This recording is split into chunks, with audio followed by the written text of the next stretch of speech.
Hello, everyone. Welcome to Talking Logistics, where we have conversations with thought leaders and newsmakers in the supply chain logistics industry. It's my great pleasure to welcome today's program, Mike Meyer, who's president at Venture Global Solutions.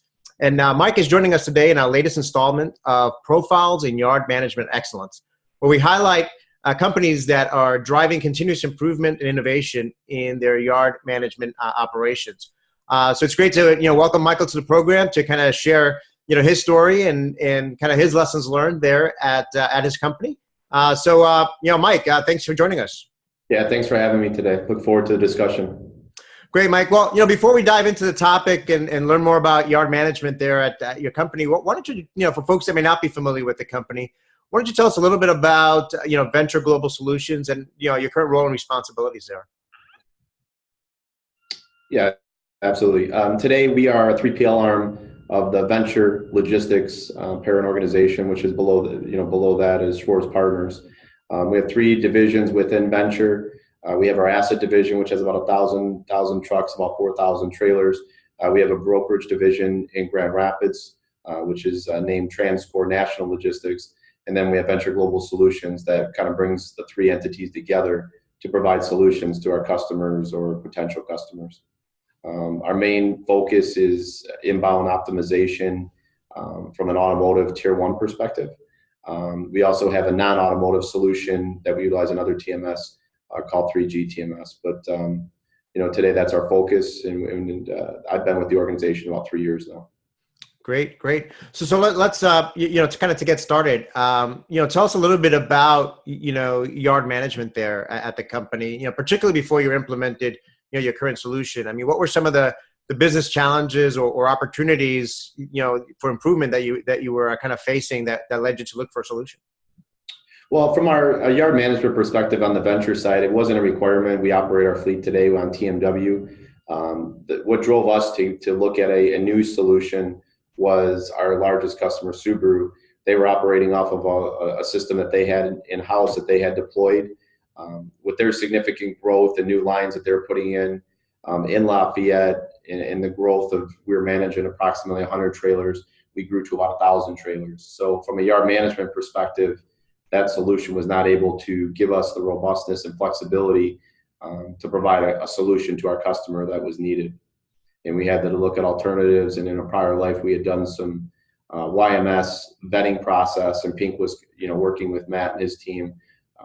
Pink was a solution that stood out to us and has been a great asset to our organization as well as our customer. Yeah, in talking to other, companies, it seems that a common thread seems to be, reaching a point where the scale of the operation gets to a point where kind of working with, clipboards and spreadsheets just doesn't cut it anymore. It sounds like, with the rapid growth of that customer that you were talking about, pretty significant growth there, you kind of needed to find something to, more efficiently manage that growth. Absolutely. When trailers are getting pulled at the speed that was happening, by the time you did a yard check for 1,000 trailers, by the time you got to the one end, the whole yard had changed. So we needed a very flexible, robust system that would give us visualization and give us the KPIs and tracking and know exactly what parts and what containers were in which location, and we're able to stay on top of that and manage the business appropriately. Yeah, I was going to ask, what were some of the key capabilities that you were looking for in a solution? So it sounded like, visibility, what was one aspect, of it. Anything, changed with regards to, or anything you were looking for with regards to the way, drivers or trailers were checked in and out of the yard? Yeah, it was a manual system prior to what we were doing. So we put gate readers in at all our gates. We've integrated it with our fleet system a lot. From the inbound perspective, 98% of the inbound trailers coming in comes on our fleet of our trucks. So we were able to integrate the TMW solution with the Ping system, so we could get reads in and ping that as they're coming into the dock and coming into the yard. And then we're in the process of rolling it out internally inside the plant as well to feed it out on the returnable side. Great. Now, you mentioned that you had some familiarity with Pink in kind of a previous, previous role. Did you go through a formal evaluation process, or did you know that Pink was based on that past experience? Were they the only folks that you looked at? They were the only folks we looked at in the solution. Like I said, in the past life, we went through a whole vetting process with them. We went to one of their other automotive clients and did a go see event at their location. Talked with all their in-plant operations folks. We went into the yard, reviewed how that process was working on the inbound and the outbound side, and everything was very positive. The scale of that organization was about the size that we were looking at, and from a cutting edge technology side, we felt they met everything we needed to do to be successful in the project, which we had been. Yeah, I always recommend, whether it's a yard management system or a transportation management system or any enterprise system for that matter, regardless of what the evaluation process that you take is, that there's nothing that replaces the ability to go see with your own eyes, someone that kind of has similar operations as yours, kind of utilizing that solution in an operational environment, so that you can, again, see it in action, if you will, that goes beyond kind of the PowerPoint or beyond kind of what you might see on a vendor's website, or even just a controlled demo. I think when you see it in a live operation, that kind of tells you a lot. Yeah, I agree. I mean, you can't, to me, right? A lot of folks can get through the vaporware or the PowerPointware, as I call it. But if you're to me, you got to go in and see a true operation that's going to match what you need. And if it passes that test, then it's a go. And everything from a customer service perspective. Obviously people like to do business with people they like as well, and they see that those chemistries are there. And the Pink team and the Venture Global Solutions team have worked really well together in this deployment. So how did you go about, implementing the solution? Is this at just one particular facility? Is it at multiple facilities? And who was involved in kind of the implementation process? Well, we knew, my whole career, I've spent a lot of time in the technology field. So we knew we needed to assign a dedicated resource to the project, which we did. So we had an individual named Mike Cruz that was instrumental to the project. And Mike since has relocated to Lafayette on site at the customer. So he is the super user, as well as now leading the yard operation as our second shift leader in Lafayette. So assigning a project leader to it, putting a good plan together with the Pink team, and then for us putting the energy into it to ensuring that we didn't turn it over to them. We had to have vested interest into the project to make it successful as well too. The customer gave us a lot of support as well. They felt it was going to be a huge improvement for them, so they saw a lot of value. So they put team members on it. We did, as well as the Pink team. Yeah, I mean, I think that's a key point. I mean, a lot of times, some companies make the mistake when they're implementing any kind of solution that, once they've done the evaluation process, they say, okay, Mr. Vendor, go ahead and implement. And, unless you invest the resources, the project management capabilities, because at the end of because at the end of the day, you're going to own this solution, and you're going to be able to. You have to be able to get the value from it. If you don't invest up front, the resources and the time, it's going to be much harder after the implementation goes live. Yeah, I've been part of on both sides of technology implementations that were very successful and ones that haven't gone well, right? And the ones that don't go well, there's always one key common thread to it is. The customer is not vested into it, or one of the partners are not vested into it. If they're not, it's not going to work.